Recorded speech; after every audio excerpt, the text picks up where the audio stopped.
Dentist rating home remedies for tooth pain. Okay. Salt water rinse. I'll be giving 7 out of 10. Salt water ഒരു anti ഇൻഫ്ലമേറ്ററിയും anti bacterial എഫക്റ്റും തരുന്നുള്ളത് ശരി തന്നെയാണ്. പക്ഷേ എല്ലാ പല്ലുവേദനയും നിങ്ങൾ ഈ സോൾട്ട് വാട്ടർ ഉപയോഗിച്ചാൽ മാറിക്കൊള്ളണമെന്നില്ല. വേദന വരുമ്പോൾ ഐസ് വെക്കുന്നത് ഒരു 2 out of 10. വേദനയ്ക്ക് ഐസ് കൊണ്ട് പ്രത്യേകിച്ച് എഫക്റ്റ് ഒന്നും ഉണ്ടായിക്കൊള്ളണമെന്നില്ല. പക്ഷെ സ്വെല്ലിംഗ് ഉണ്ടെങ്കിൽ നിങ്ങൾ എന്തെങ്കിലും പ്രൊസീജിയർ ചെയ്തതിൻ്റെ ഭാഗമായിട്ട് ഒരു സ്വെല്ലിംഗ് ഉണ്ടെങ്കിൽ കോൾഡ് കംപ്രഷൻ വെച്ച് കഴിഞ്ഞാൽ സ്വെല്ലിംഗ് കുറയും.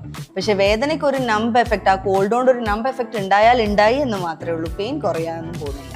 വേദനയുള്ളപ്പോൾ ഗ്രാമ്പു വായിൽ വെക്കുന്നത് 6 out of 10. ഗ്രാമ്പു ഒരു നാച്ചുറൽ പെയിൻ കില്ലർ തന്നെയാണ്.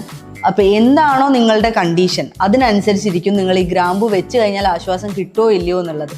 എല്ലാ സ്റ്റേറ്റിലും ഇതുകൊണ്ട് നല്ലൊരു മാറ്റം ഉണ്ടാവില്ല. പക്ഷെ മിക്ക പല്ലുവേദനകൾക്കും ഗ്രാമ്പു വെച്ചാൽ ആശ്വാസം ഉണ്ടാവാറുണ്ട്. വേദന വരുമ്പോൾ ആൻറ്റിബയോട്ടിക് കഴിക്കുന്നത് 0 out of 10.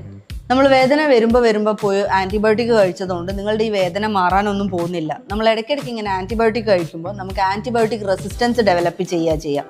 അതിനെ കൊണ്ട് ഒരു കാരണവശാലും വേദന കുറയില്ല. വേദന വരുമ്പോൾ ചൂട് പിടിക്കുന്നത് 2 out of 10.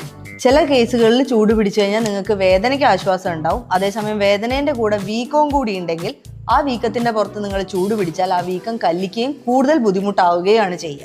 ഇനി ഒരു പ്രധാനപ്പെട്ട കാര്യം പറയാം. നമ്മൾ എത്ര ഹോം റെമഡീസ് ചെയ്താലും നിങ്ങളുടെ വേദനയ്ക്ക് താൽക്കാലികമായിട്ടൊരു ആശ്വാസം കിട്ടിയേക്കാം. പക്ഷെ അത് പൂർണ്ണമായിട്ടും നിങ്ങൾക്കത് മാറണമെങ്കിൽ നിങ്ങൾ നിർബന്ധമായിട്ടും എന്തുകൊണ്ട് ഈ വേദന വരുന്നു എന്നുള്ളത് മനസ്സിലാക്കി ഒരു ഡോക്ടറെ കാണിച്ച് അതിൻ്റെ ട്രീറ്റ്മെൻറ്റ് എടുത്തിട്ടേ കാര്യമുള്ളൂ.